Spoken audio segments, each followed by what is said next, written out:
Shalom jemaat yang dikasihi oleh Tuhan. Sekali lagi shalom, welcome home. Sungguh bersyukur karena kita masih bisa berkumpul di tempat ini untuk memuji, memuliakan nama Tuhan pada sore hari ini. Karena kita tahu hidup kita adalah penyembahan bagi Tuhan.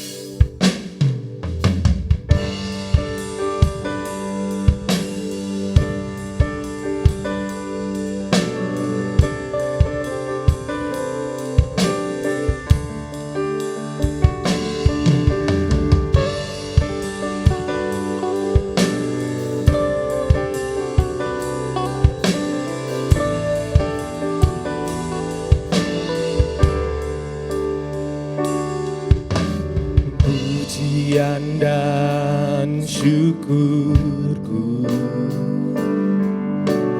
ku bawa padamu, dengan rendah hati ku persembahkan.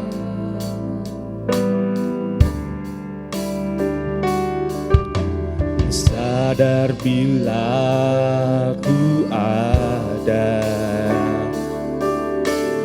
hanya karena anugerah, bukan karena kekuatanku. Kita naikkan pujian dan syukur kita. Pujian dan syukurku ku bawa padamu, dengan rendah hati ku persembahkan. Sadar bila ku ada, sadar bila ku ada hanya karena anugerah, bukan karena kekuatanku. Ku tahu hidupku Tuhan, ku tahu hidupku adalah penyembahan. Kau ciptakanku dalam kemuliaan-Mu. Ku tahu hidupku, ku tahu hidupku berharga di mata-Mu. Segenap hidupku persembahkan. Ku tahu hidupku Tuhan, ku tahu hidupku adalah penyembahan. Kau ciptakanku dalam kemuliaan-Mu.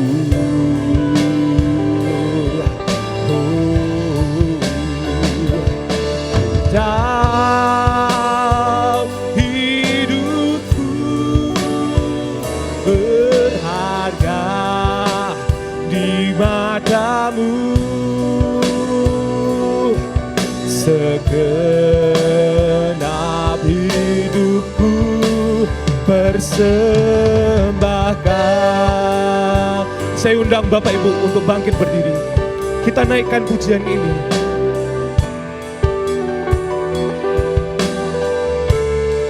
Pujian dan syukurku, pujian dan syukurku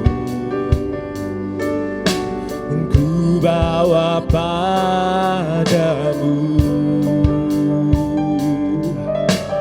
dengan rendah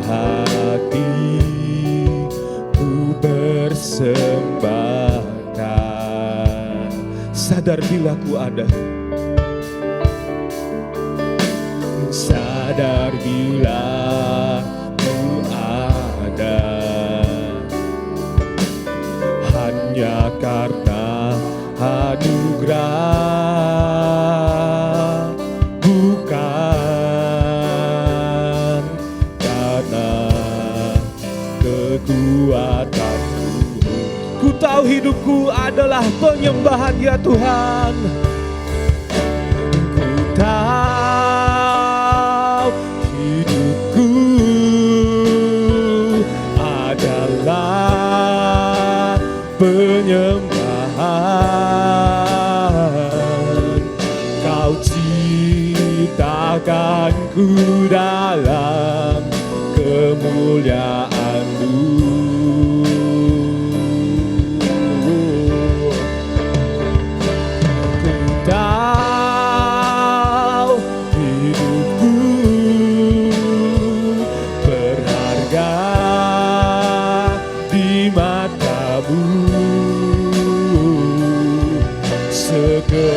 Segenap hidupku persembahkan. Ku tahu hidupku adalah penyembahan. Kau ciptakanku dalam kemuliaan-Mu.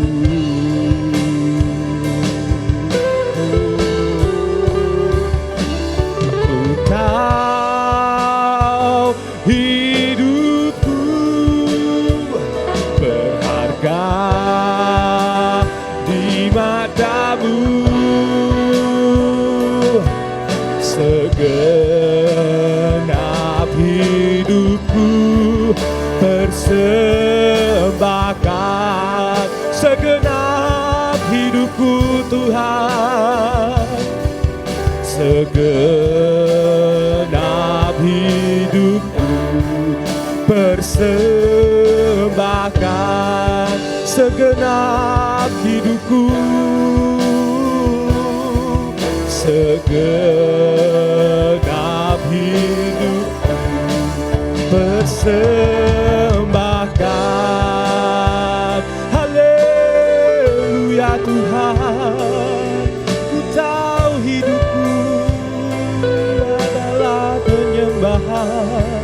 Kami datang Tuhan menyembah-Mu.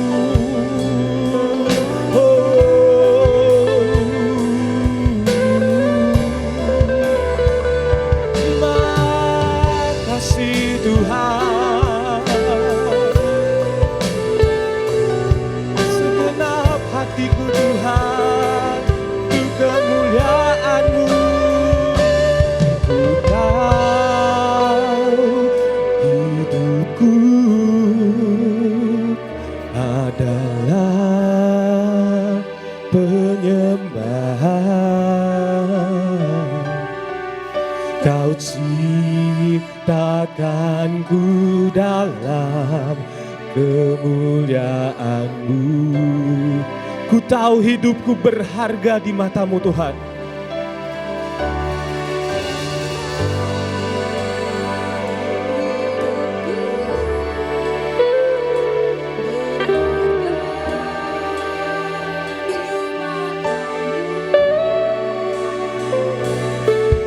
Segenap hidupku persembahkan. Naikkan ku tahu Tuhan, ku tahu adalah penyembahan. Kau ciptakanku dalam kemuliaan-Mu.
Segenap hidupku persembahkan. Naikkan sekali lagi.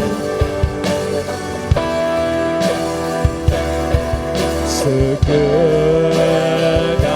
hidupku persembahkan.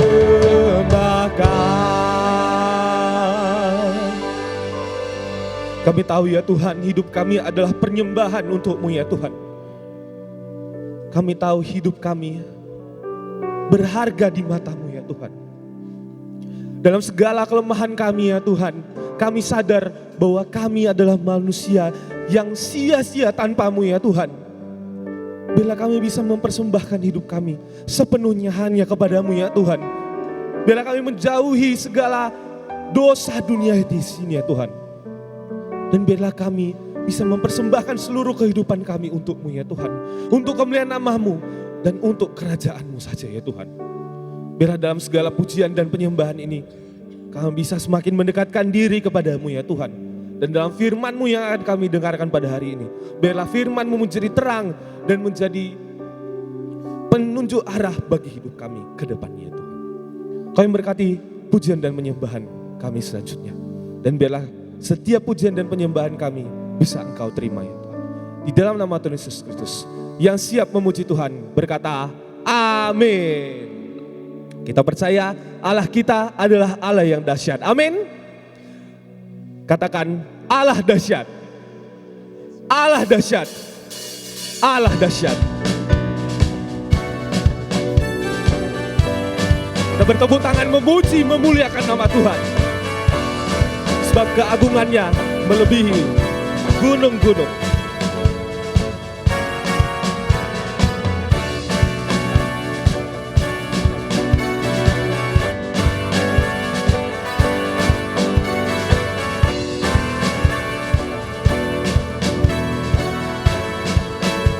Dari utara ke selatan.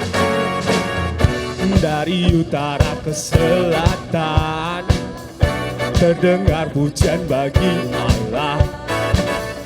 Dari barat sampai ke timur, nama Yesus disanjung tinggi. Dari pulau-pulau, lembah-lembah, gunung-gunung yang tinggi, kemuliaannya disaksikan, kebesarannya diceritakan. Yesus, Yesus, nama Yesus. Nama Yesus disanjung tinggi.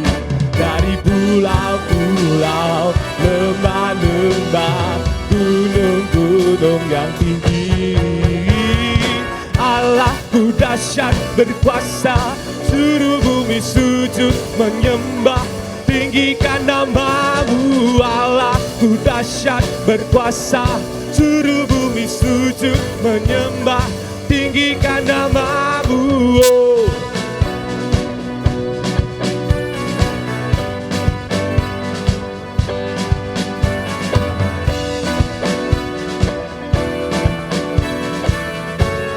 Katakan dari utara ke selatan.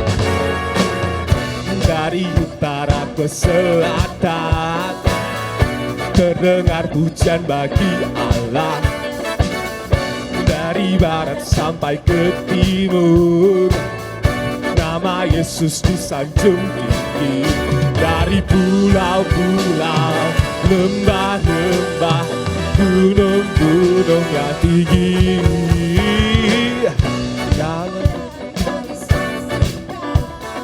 kebesarannya diceritakan.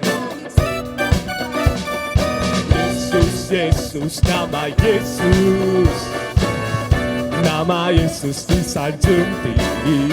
Dari pulau-pulau, lembah-lembah, gunung-gunung yang tinggi.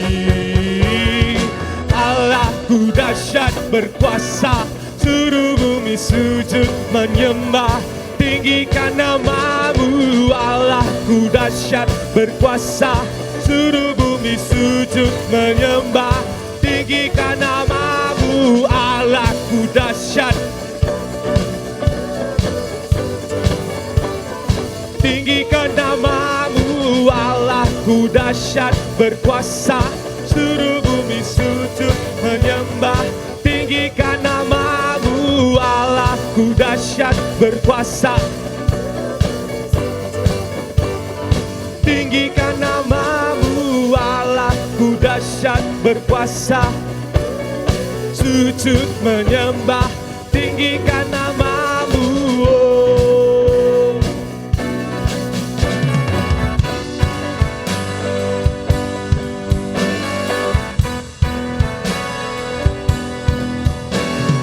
Dari pulau-pulau, dari pulau-pulau, lembah-lembah, gunung-gunung yang tinggi. Dari pulau-pulau, lembah-lembah, gunung-gunung yang tinggi. Allahku dahsyat berkuasa, seluruh bumi sujud menyembah, tinggikan namamu Allahku dahsyat berkuasa. Tinggikan namamu Allahku dahsyat berkuasa. Tinggikan namamu Allahku dahsyat berkuasa, sujud menyembah, tinggikan namamu Allahku dahsyat berkuasa. Tinggikan namamu, oh.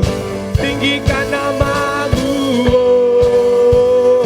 Tinggikan namamu, oh. Sorak-sorai bagi Tuhan, sebab Allah dahsyat, kemuliaannya disaksikan sampai ke seluruh bumi. Kita memuji nama Tuhan karena kebesarannya dan bawasannya untuk selamanya. Tepuk tangan untuk memuliakan nama Tuhan.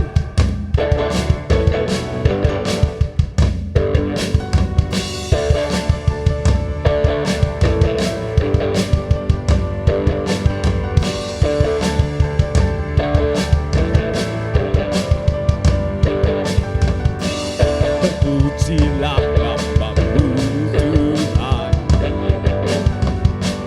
kuat dan penuh kemuliaan.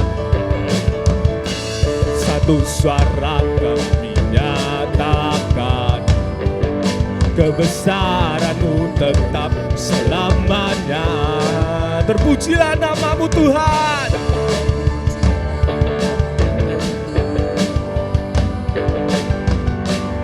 Ajaib dan penuh keagungan, satu hati kami nyatakan, kerajaan-Mu kekal selamanya.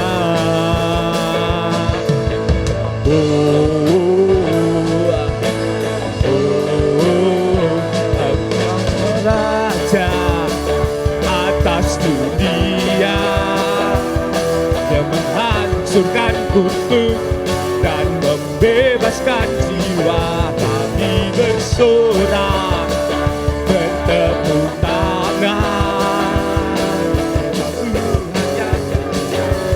Tuhan memerintah untuk selamanya.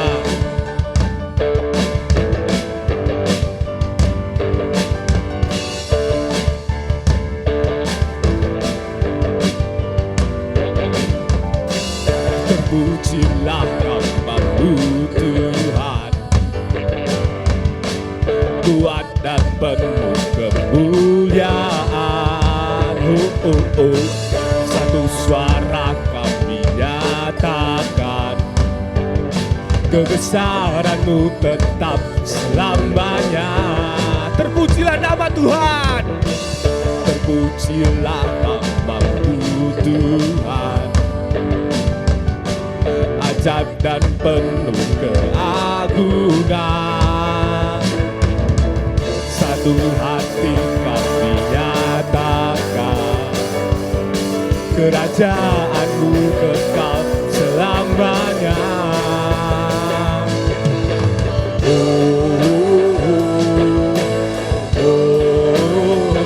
Engkaulah Raja atas dunia,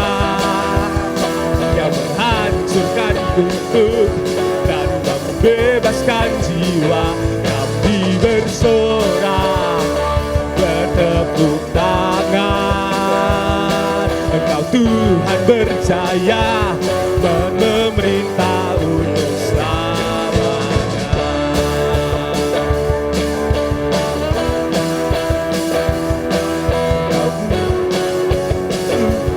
Dan membebaskan jiwa. Kami bersorak, bertepuk tangan. Engkau Tuhan berjaya dan memerintah untuk selamanya. Dan memerintah untuk selamanya. Dan memerintah untuk selamanya.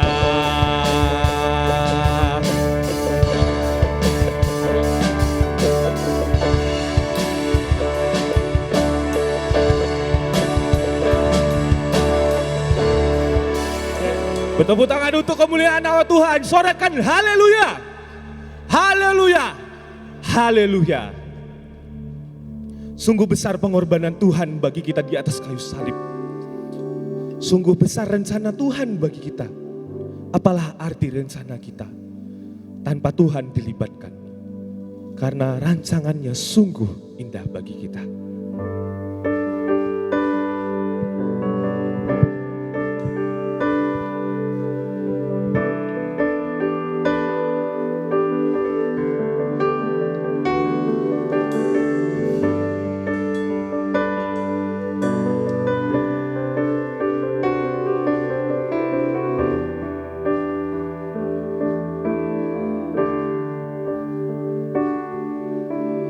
Kemanakah aku dapat pergi, menjauhi rohmu yang suci, kau sahabat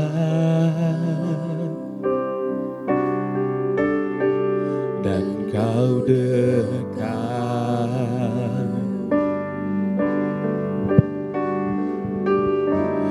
Bahkan seluruh pengabdianku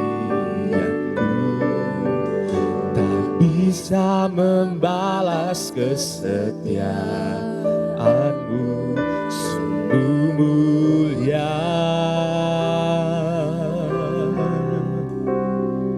dan berharga.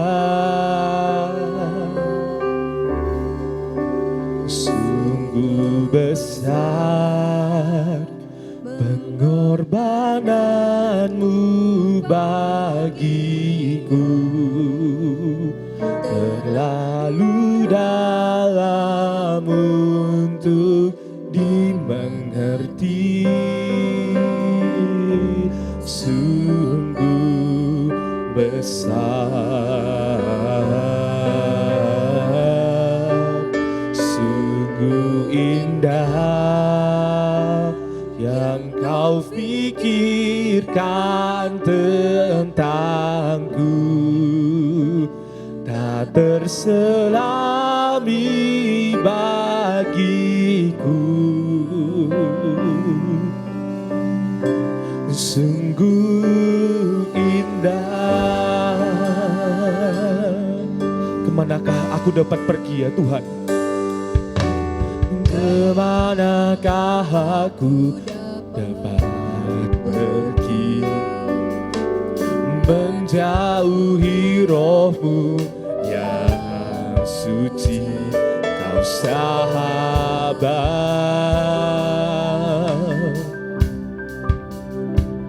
dan kau dekat. Bahkan seluruh pengabdianku Tuhan, bahkan seluruh pengabdianku tak bisa membalas kesetiaanmu, sungguh mulia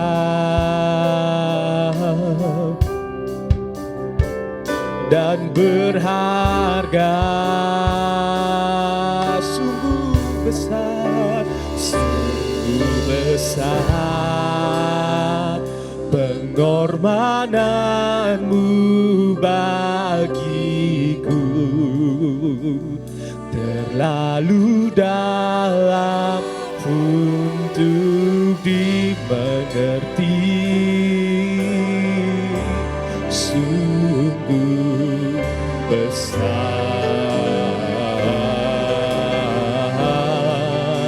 sungguh indah yang kau pikirkan tentangku, tak terselami bagiku. Sungguh indah, sungguh besar pengorbananmu, besar pengorbananmu bagiku, terlalu dalam untuk dimengerti. Sungguh besar, sungguh indah yang kau pikirkan tentangku, tak terselami bagiku. Sungguh indah, katakan sungguh besar pengorbananmu Tuhan. Pengorbananmu bagiku dalam untuk dimengerti.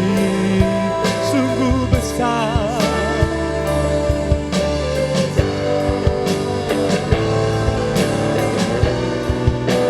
sungguh indah yang kau pikirkan tentangku, tak terselami bagiku. Sungguh indah,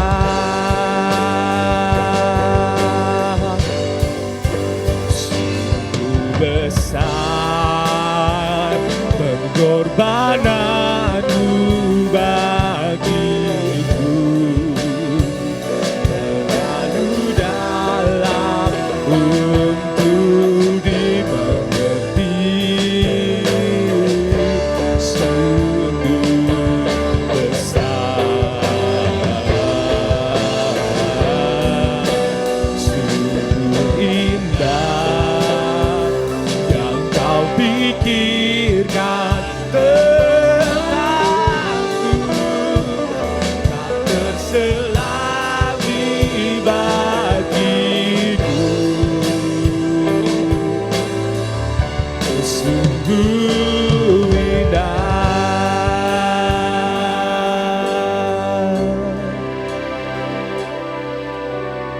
Bapa di surga, di dalam nama Tuhan Yesus Kristus, kami mengucap syukur Tuhan jika kami boleh berada di rumah-Mu Tuhan pada sore hari ini untuk mendengarkan kebenaran firman-Mu, juga untuk menyembah dan memuliakan nama-Mu. Biarlah roh Tuhan yang kuat atas kami ya Tuhan, turun atas kami, menguasai roh tubuh jiwa kami, untuk kami mendapatkan kebenaran daripada firman-Mu, dan kebenaran itu akan memerdekakan kami.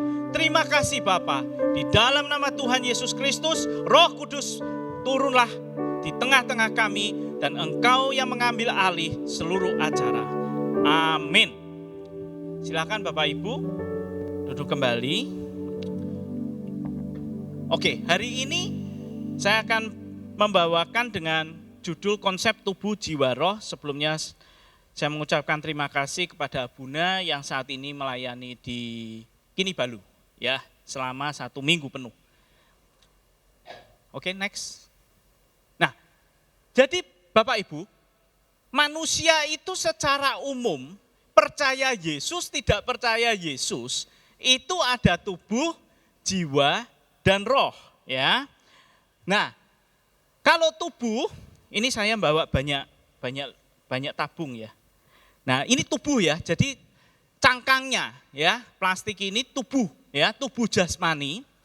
Lalu di dalamnya itu ada jiwa. Ya, maka kita tuh punya jiwa.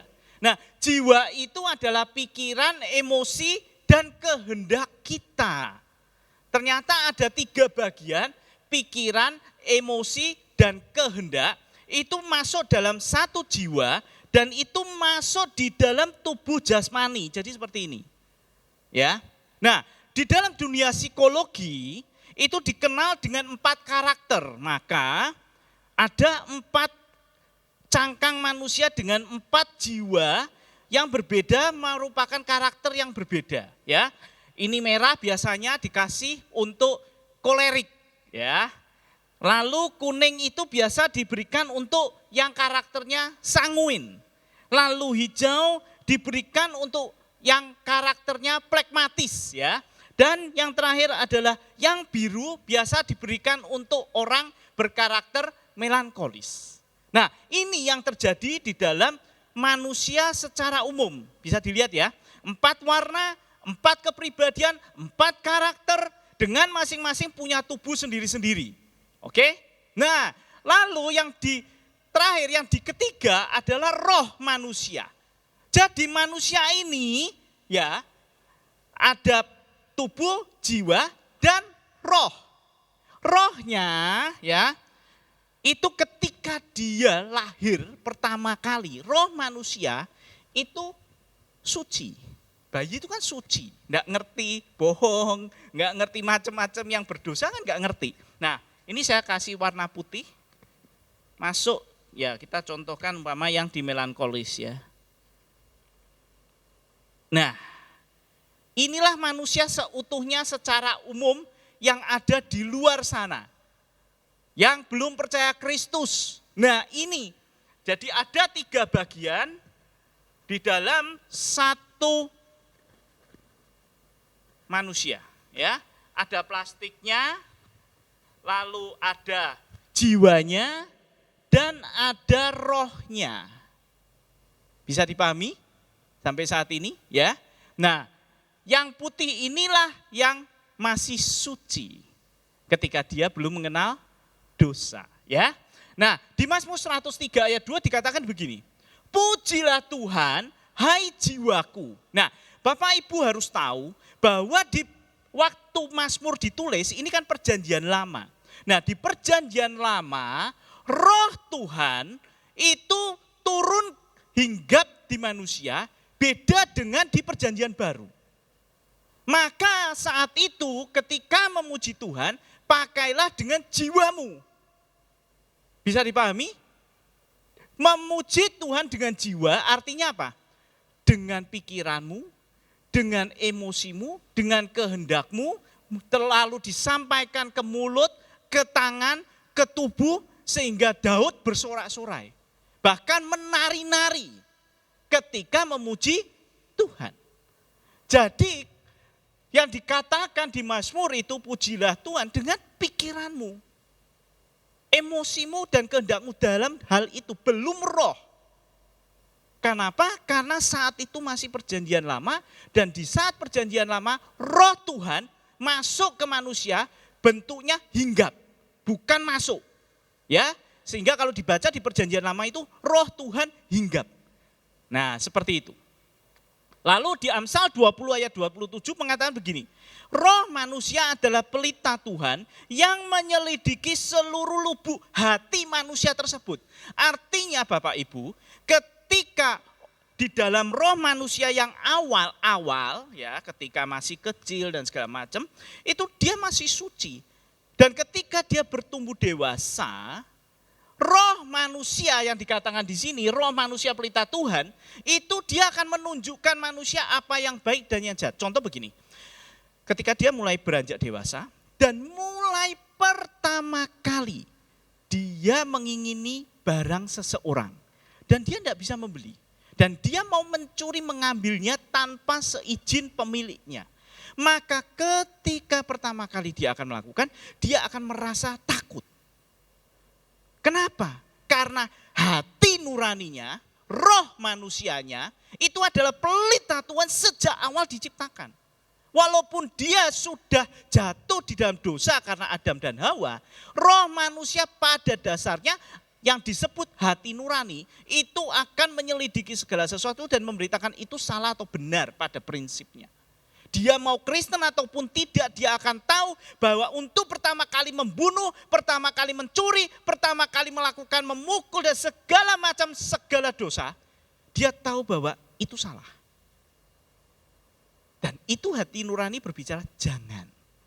Tapi ketika dilanggar pertama kali, dilanggar kedua kali, dilanggar ketiga kali, maka mulailah berubah dan dosa mulai masuk. Next. Nah, ketika dosa mulai menyelimuti orang itu, mulai bertumbuh, dia mulai mengerti banyak kejahatan dan segala macam. Nah, hatinya mulai berubah dari putih mulai menjadi abu-abu. Melalui seperti ini contohnya. Nah, jadi setelah jadi abu-abu, dia di dalam orang yang sama. Sebelumnya hatinya putih, tapi sekarang hatinya abu-abu. Nah, akhirnya karakternya itu akan diwarnai dengan hatinya. Umpama hatinya itu sakit hati, benci sama seseorang karena dia disakiti, maka emosinya dia akan terkena. Dan akhirnya masuk ke pikirannya, ke jiwanya, pikirannya apa? Tak bales. Oh, lihat aja, suatu saat tak bales. Nah, pada saat kesempatan itu ada dia membalas, maka tubuhnya yang plastik ini akan melakukan tindakan. Nah, jadi sebenarnya urutan ketika manusia mulai jatuh dalam dosa, itu dimulai dari hatinya yang tercemar dulu. Disakiti, kecewa dan segala macam. Lalu mempengaruhi jiwanya. Dan karena sudah jiwanya dikuasai oleh dendam, sakit hati, kecewa, dan segala macam yang dia tidak bisa melepaskan, maka dia mengambil tindakan yang boleh dikatakan bahasa sekarang itu gelap mata. Dan akhirnya bisa sampai membunuh seseorang. Nah, firman Tuhan mengatakan Amsal 20 ayat 9 ya. Siapakah dapat berkata, aku telah membersihkan hatiku, aku tahir daripada dosaku. Artinya Bapak Ibu, bahwa antara dosa dan hati itu jadi satu.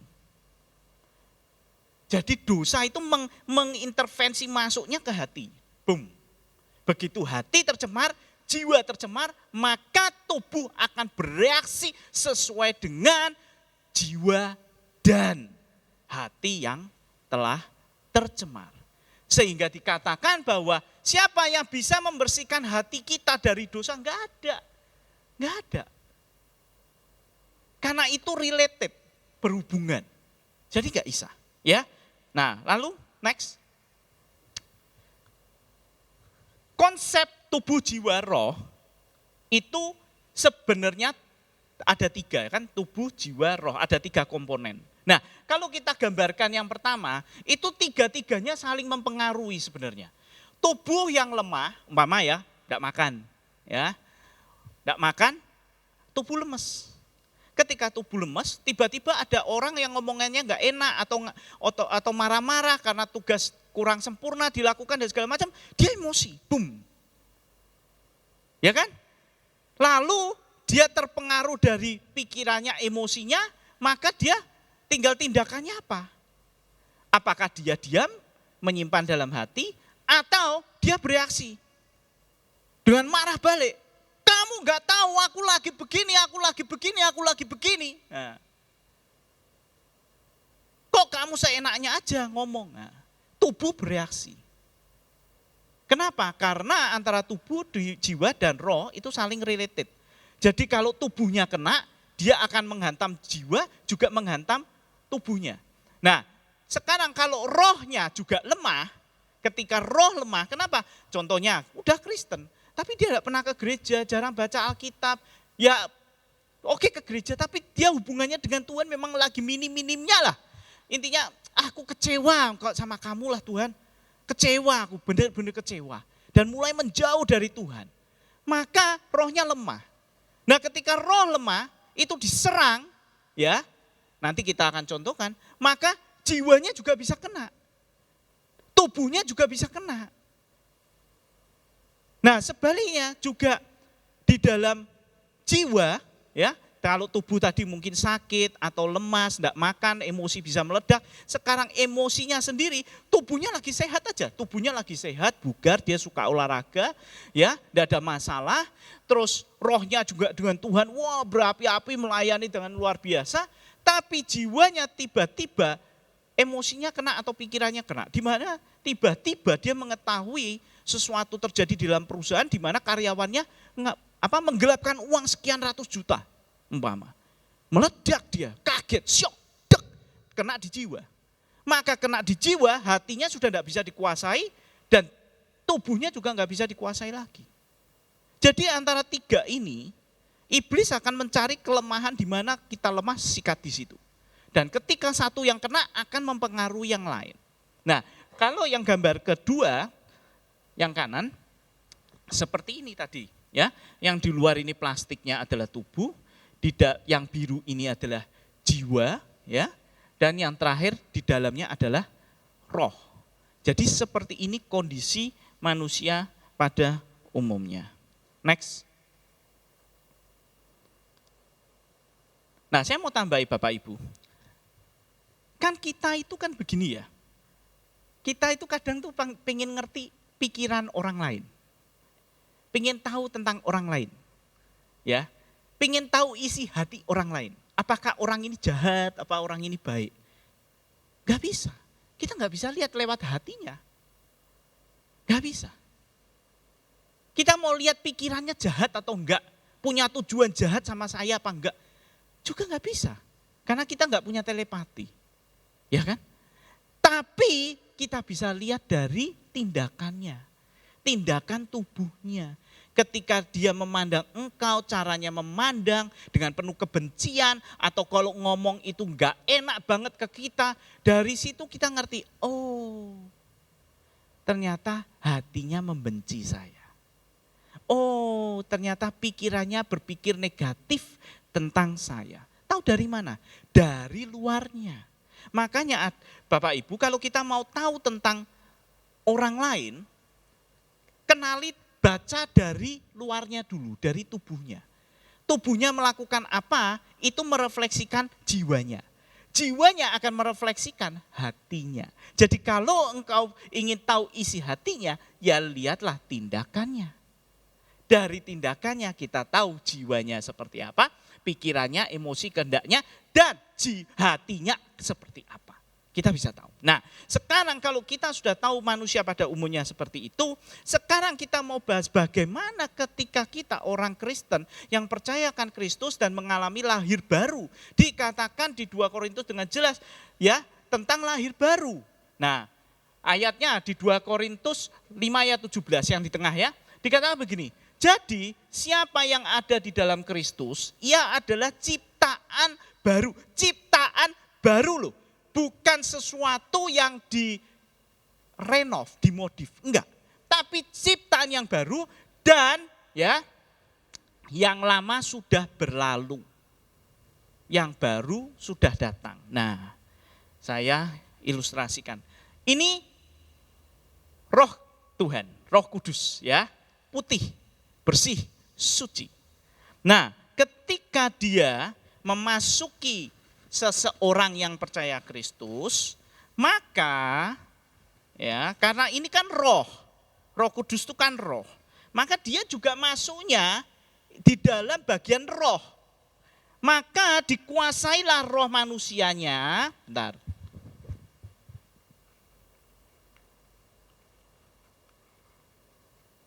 Jadi roh manusianya itu dikuasai oleh Roh Kudus ya, seperti ini.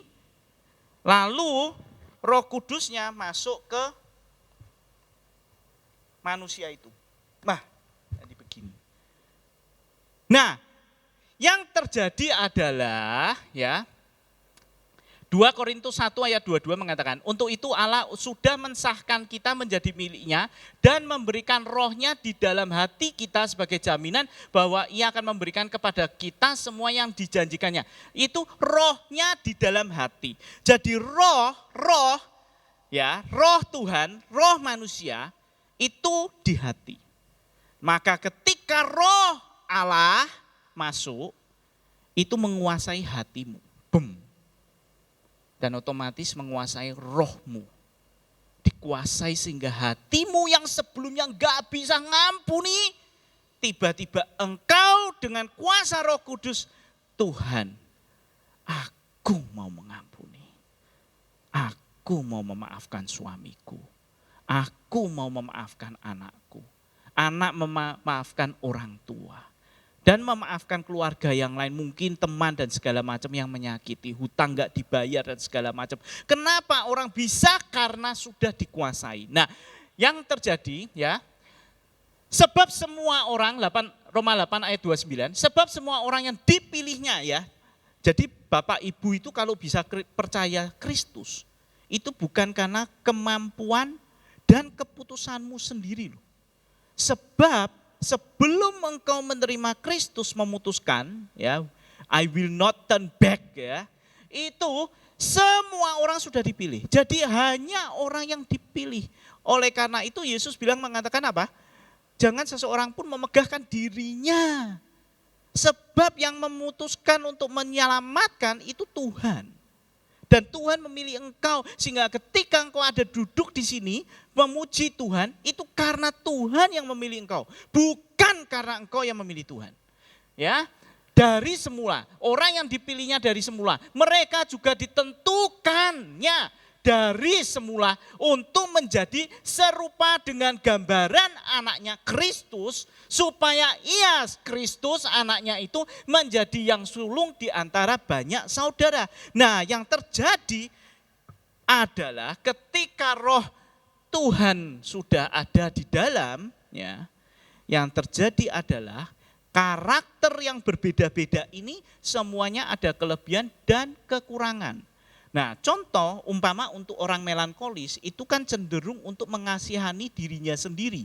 Dia cenderung menyalahkan dirinya sendiri, cenderung menganggap dirinya rendah, ya. Nah, itu dengan roh Tuhan ada di dalam, maka pelan-pelan dirubah jiwanya menjadi seperti Kristus. Di mana dia punya percaya diri, ya. Dia tidak lagi menyalahkan dirinya sendiri, dia bisa menerima dengan keadaan di mana dia dilahirkan, dia mulai ngerti apa yang menjadi kehendak Tuhan, dan serupa menjadi seperti Kristus tindakannya, jiwanya, pikirannya. Nah, jadi kalau yang di orang kolerik, yang suka emosi, maka ketika roh Tuhan itu berkuasa dan diizinkan untuk berkuasa penuh di dalam dirinya, maka orang kolerik itu menjadi lebih tidak mudah marah. Dia bisa ngerem marahnya. Dulu kalau marah itu kebun binatang keluar semua. Sekarang dia bisa ngerem. Dengan omongan yang lebih halus. Coba kamu pikir, apa benar? Ya kan? Bisa lebih halus. Tapi tujuannya tetap sama, sebenarnya dia emosi. Gitu kan? Tapi lebih halus. Dibanding yang dulu mengata-ngatai yang tidak benar, ya kan? Orang sanguin yang terlalu banyak mulut bocor gitu ya, sukanya ngomong gitu ya, dia mulai bisa menguasai dirinya, tidak boros lagi, ya. Dia mulai mengerti segalanya untuk Tuhan, untuk kepentingan Tuhan. Dia pakai keahliannya juga untuk menjadi singer, menjadi WL, untuk mulai menyembah dan memuliakan Tuhan. Orang yang pragmatis yang sebelumnya karakternya nyantai, tidak peduli, ya, suka yang naturalis, dia mulai berubah menjadi seperti Kristus dengan mulai memperhatikan apa? Yang dulu dia perhatian sama binatang banget, sama tanaman, sekarang dia mulai perhatian terhadap jiwa-jiwa. Dia mulai perhatian terhadap jemaat di gereja yang mungkin membutuhkan pertolongan, dia mulai suka membantu menolong di situ. Itu kenapa? Karena ada Roh Tuhan, Roh Kudus yang ada di dalam tiap masing-masing karakter. Terjadi perubahan di dalam karakter manusia karena adanya Roh Tuhan yang menciptakan 2 Korintus 5 ayat 17. Bahwa siapa di dalam Kristus, ia adalah ciptaan baru, yang lama sudah berlalu dan sesungguhnya yang baru sudah datang. Nah, kita mau lebih dalam lagi. Next. Kisah Para Rasul 5 ayat 3-4. Mengatakan begini, tetapi Petrus berkata, Ananias, mengapa hatimu, lihat, hatimu, bukan pikiranmu loh, hatimu dikuasai iblis, sehingga engkau mendustai Roh Kudus dan menahan sebagian dari hasil penjualan tanah itu.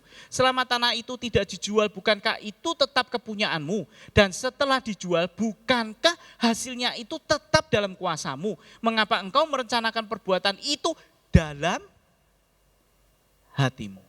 Ya, perbuatan itu tindakan, tapi dimulai dari perencanaan di dalam hati. Engkau bukan mendustai manusia tetapi mendustai Allah. Lalu di 1 Yohanes 4 ayat 4, kamu berasal dari Allah anak-anakku dan kamu telah mengalahkan nabi-nabi palsu itu.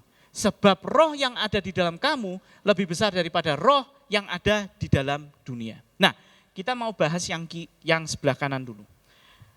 Jadi, tadi ya, yang biru tadi mana ya?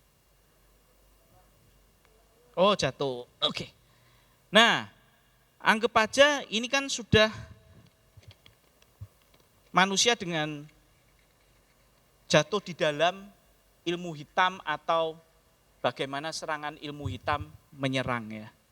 Nah, kita harus tahu bahwa kita kan hidup di dalam dua alam. Alam yang jasmani dan alam yang supranatural. Kita harus tahu, itu memang nyata. Nah, sekarang kita anggap ini adalah orang pada umumnya di dunia inilah, ya. Nah, lalu dia itu ada rohnya ya. Lalu dia itu memutuskan untuk mencari pesugihan karena dia ingin kaya. Dia ingin menyerahkan hidupnya bukan ke Tuhan, tapi ke iblis untuk mendapatkan mamon, mendapatkan uang. Maka prosesnya sama, Bapak Ibu, sama. Maka roh manusia ini, ya, dia mengizinkan roh yang jahat itu masuk dalam hatinya, lalu dia dikuasai oleh roh jahat, roh hitam, dan roh hitam ini masuk ke manusia. Nah, maka hatinya dikuasai oleh iblis, ya, rohnya dikuasai oleh iblis, maka hatinya dikuasai iblis. Lalu jiwanya juga dikuasai oleh iblis. Dan otomatis tindakannya juga dikuasai oleh iblis. Seluruhnya gelap total. Maka dia melakukan segala tindakan yang jahat. Dimulai dari hati dikuasai oleh iblis. Nah, Bapak Ibu, yang terjadi pada orang yang ilmu hitam adalah, mungkin kalau yang ini kan hanya apa ya, hatinya dikuasai oleh iblis, oke? Dia hanya sebatas itu. Tetapi ketika orang yang benar-benar mengadakan perjanjian dengan kuasa gelap, maka yang terjadi itu bukan hanya rohnya saja yang diberikan, ya, dijual, tapi jiwanya juga diserahkan. Ngerti? Jiwanya juga diserahkan ke iblis untuk menjadi kepunyaan iblis dan ditukar dengan apa yang dia mau, biasanya ketenaran, kekayaan. Nah, permasalahannya yang terjadi adalah Bapak Ibu, bisa kita jumpai ketika ada orang-orang yang sudah sampai sejauh ini dan ketika mereka itu dilepaskan dan lahir baru, yang terjadi kadang jiwanya terkoyak. Pikirannya sudah, terganggu. Kenapa? Karena ketika ini dipaksa keluar, ini terjadi luka di sini. Karena ini sudah nyatu sama ini, nggak bisa lepas lagi. Karena ini sudah dibeli, diserahkan. Makanya saya bilang, hati-hati loh Bapak Ibu yang main ilmu gelap. Berapa banyak kita baca orang yang habis ngilmu jadi sakit jiwa karena nggak kuat. Karena apa? Jiwanya nggak mampu nahan. Sehingga akhirnya jadi gila. Dan itu kan contohnya di berita banyak. Makanya jangan main-main dengan yang namanya ilmu hitam. Jangan dipikir bahwa orang Kristen itu tidak ada yang kedukun. Saya ketemu dengan beberapa orang, Bapak Ibu, yang dia masih ke Feng Shui, masih nanya tentang ramalan. Serius. Walaupun dia ke gereja, dia ikut komuni, ikut perjamuan kudus. Tapi masih mengikuti juga menanyakan ke orang pintar. Saya tahu. Nah ini yang terjadi akan terjadi seperti itu. Ya, nah ini yang kanan. Sekarang yang kiri, ya, yang kiri. Ini saya balik. Ini orang yang dikuasai oleh Tuhan, Roh Tuhan ya. Bentar Bapak Ibu, ini kalau terlalu kenceng, nggak bisa masuk.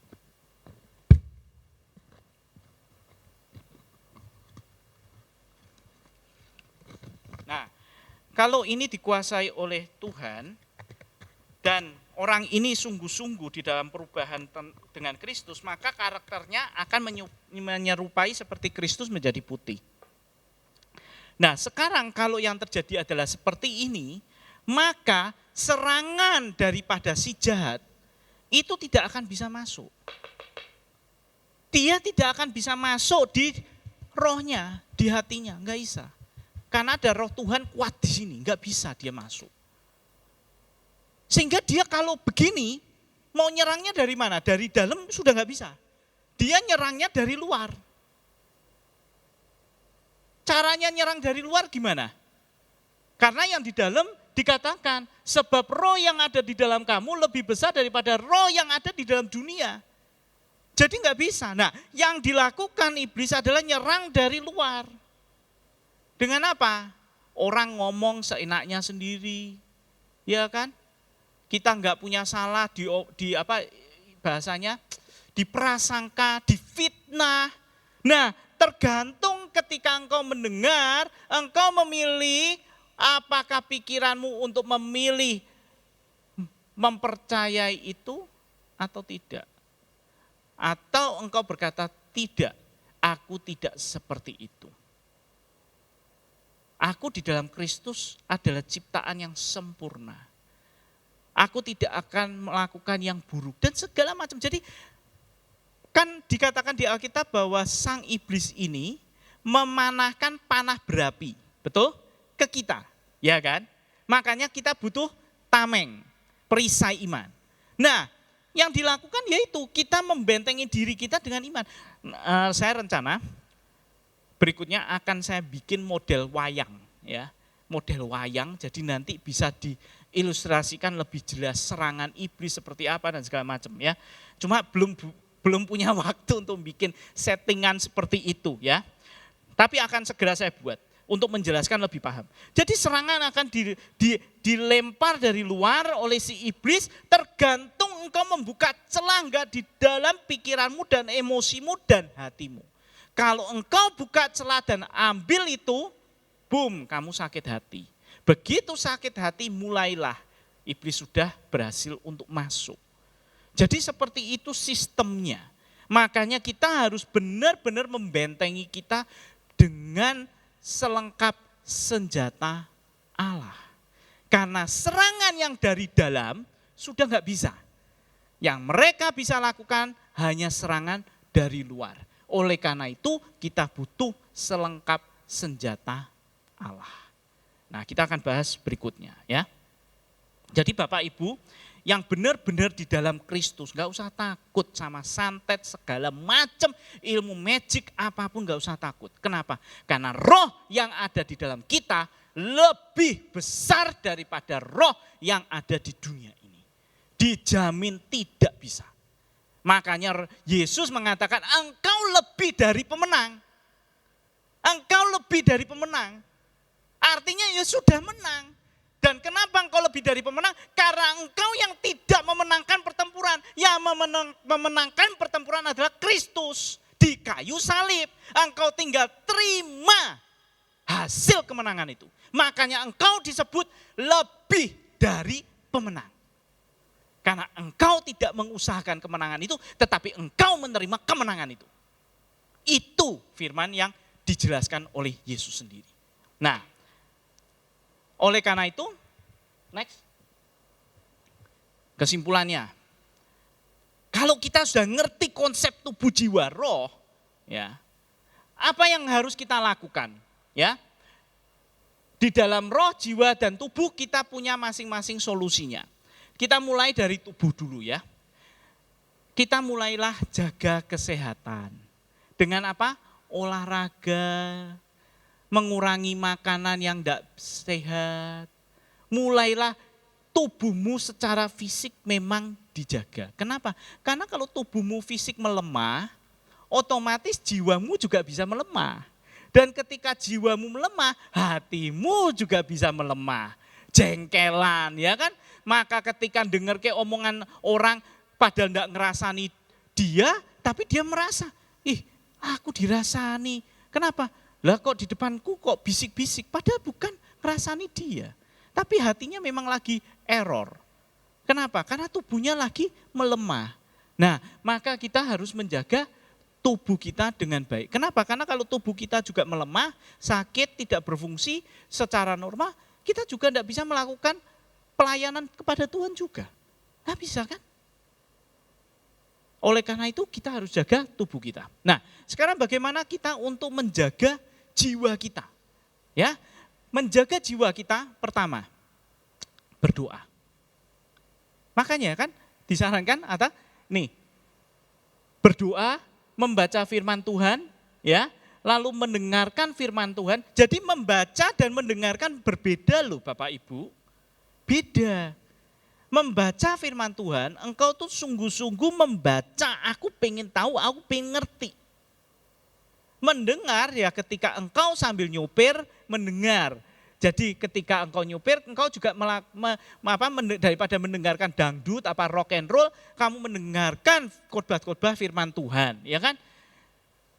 Lalu merenungkan firman Tuhan, ini satu level yang lebih dalam lagi dibanding membaca. Membaca itu ya, contoh, pokoknya saya setiap hari 3 pasal, ya udah 3 pasal, selesai dah. Tapi ditanya, tadi kamu baca apa? Isinya apa? Ya tentang ini. Lah terus Tuhan mau bicara, gak tahu, aku belum merenungkan sampai situ gitu. Nah, tapi ketika engkau sudah beraktivitas, habis membaca Alkitab, engkau terus melakukan aktivitas, di dalam pekerjaanmu, engkau mulai merenungkan, tadi Tuhan kok bicara begini, maksudnya apa? Maksudnya apa tuh Tuhan? Aku pengen ngerti. Jadi terus ngobrol sama Tuhan, pengen tahu. Nah itulah merenungkan firman Tuhan. Jadi saya pun ya begitu. Gak ngerti apa tuh Tuhan, aku gak ngerti ini maksudnya apa. Maksudnya apa? Tanya terus sama Tuhan. Ya. Nah lalu juga di Filipi 4 ayat 6 dikatakan begini ya. Jadi akhirnya saudara-saudara, jadi kesimpulan. Jadi ya di Filipi semua Paulus ngomong 4 pasal, boom terakhir ini. Ya. Jadi akhirnya kesimpulannya, semua yang benar, semua yang mulia, semua yang adil, semua yang suci, semua yang manis, semua yang sedap didengar, semua yang disebut kebajikan dan patut dipuji, pikirkanlah. Berarti jiwamu. Jiwamu memikirkan semua yang baik. Nyambung dengan khotbah saya yang dua sebelumnya ya, tentang frekuensi tubuh. Frekuensi yang dipancarkan dari apa yang di Filipi 4:6 terhadap tubuh kita ada di situ. oleh Sir Richard ya, bahwa apa kita memikirkan yang baik ini semua akan meningkatkan imun kita. Jadi dimulai aja dari sini, pikirkanlah semua ini dan semua ini baik dan semua ini juga merupakan dari buah roh. Jadi begini Bapak Ibu, penjelasan buah roh itu gimana? Sekarang begitu engkau terima Roh Kudus, boom, Roh Kudus sudah di dalam, boom, dan otomatis langsung itu sudah ada buah rohnya. Buah roh ya, satu, bukan buah-buah roh ya. Artinya satu buah roh, tapi 7 macam rasa. 9. Nah, di situ itu sudah ada. Tapi tidak kamu pikirkan, tidak kamu mau lakukan tindakan, gak jadi. Makanya Paulus bilang, pikirkan karena hatimu Roh Kudus sudah ada di dalam kamu dan buah roh sudah ada di situ. Pikirkanlah itu. Sehingga engkau melakukan tindakan. Apa semua yang disebut kebajikan. Dan yang terakhir silakan WL maju. Roh, bagaimana dengan roh? Apa yang kita harus lakukan terhadap roh? Pertama, untuk menguatkan manusia roh kita harus berbahasa roh, ya. Memuji dan menyembah Tuhan. Nah, disinilah perjanjian baru dimulai. Berbedanya adalah di mana engkau mulai memuji Tuhan bukan hanya dengan jiwamu seperti Mazmur tadi bilang, tapi juga dengan segenap hatimu dan rohmu. Memuji Tuhan. Lalu engkau bisa melakukan puasa. Kenapa? Karena untuk melakukan puasa, maka engkau sedang menguatkan rohmu. Karena dagingmu sedang dilemahkan. Karena roh ini bertempur dengan tubuh, keinginan daging. Dan jiwa di tengah-tengah kecepit. Antara milih kedagingan atau milih roh, kehendak roh. Nah, supaya menang anjing putih dan anjing hitam kalau berantem, gampang. Anjing hitamnya jangan dikasih makan. Pasti anjing putihnya menang. Maka kalau engkau ingin memenangkan jiwamu lebih condong ke arah buah roh, kehendak roh, maka dagingmu yang dilemahkan dan itulah dengan dilakukan puasa. Lalu bersaksi tentang Kristus itu akan menguatkan tentang rohmu. Iman, pengharapan dan kasih, miliki iman dan pengharapan. Jaga hatimu seperti di ayat Tuhan mengatakan jagalah hatimu dengan penuh kewaspadaan karena dari sanalah terpancar kehidupan. Lalu juga sudah ada buah rohnya. Tinggal diaktifkan dengan cara mulai dipikirkan dan tindakan. Well, silahkan naik. Bapak Ibu, khotbah sudah selesai. Ya. Sekarang tinggal bagaimana Bapak Ibu akan mengaplikasikan di dalam kehidupan sehari-hari. Apakah engkau akan membiarkan jiwamu lebih condong ke kedagingan atau jiwamu engkau bawa ke kehendak roh dengan buah rohnya yang ada. Semua cara sudah diberikan, semua penjelasan teknis sudah dijelaskan. Sekarang engkau memiliki pengertian yang penuh untuk bagaimana menentukan langkahmu selanjutnya untuk memilih kehendak Tuhan di dalam rohmu, di dalam hatimu, ataukah engkau memilih terhadap kedagingan. Mari kita nyanyikan lagu ini.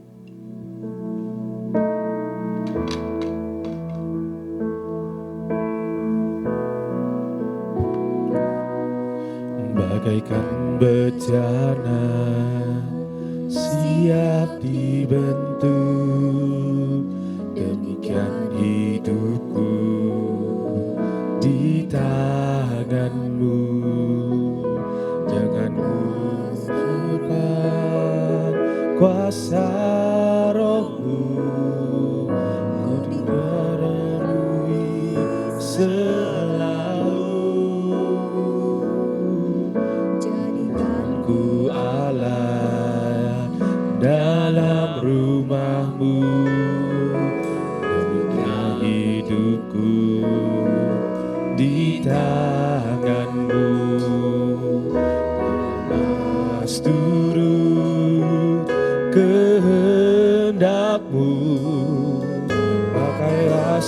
sesuai rencana-Mu. Ku mau seperti-Mu Yesus, disempurnakan selalu dalam segenap jalanku, memuliakan nama-Mu, memuliakan nama-Mu, memuliakan nama-Mu.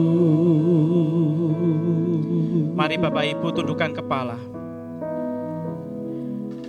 Terima kasih ya Tuhan atas segala berkat dan penyertaan-Mu ya Tuhan, atas firman-Mu yang membuat kami sekarang mengerti penuh tentang konsep tubuh jiwa roh.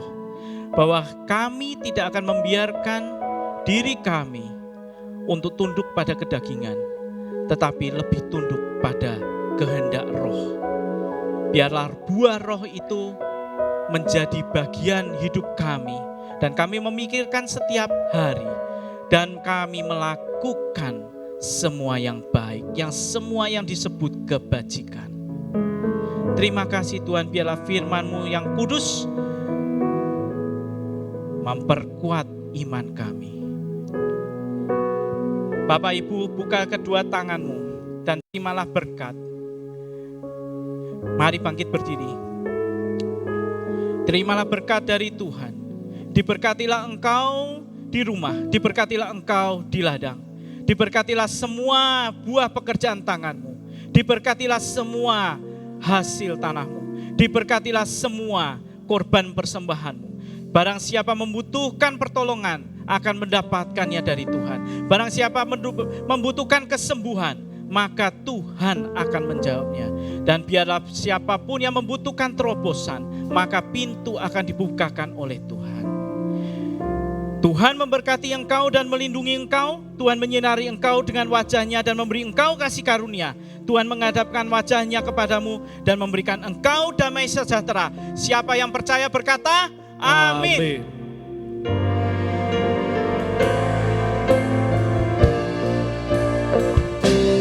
Membelah laut yang teduhkan badai, yang mustahil pun terjadi, karena kuasa-Mu yang pegang hidupku, yang buka jalan bagiku. Kau pembuat mujizat sejati, yang membelah laut yang teduhkan badai, yang mustahil pun terjadi, karena kuasa-Mu yang pegang hidupku, yang buka jalan bagiku. Kau membuat mujizat sejati, yang membelah laut yang teduhkan badai, yang mustahil pun terjadi, karena kuasa-Mu yang pegang hidupku, yang buka jalan bagiku. Kau membuat mujizat sejati, Kau membuat mujizat sejati, Kau membuat mujizat sejati, Kau membuat mujizat sejati.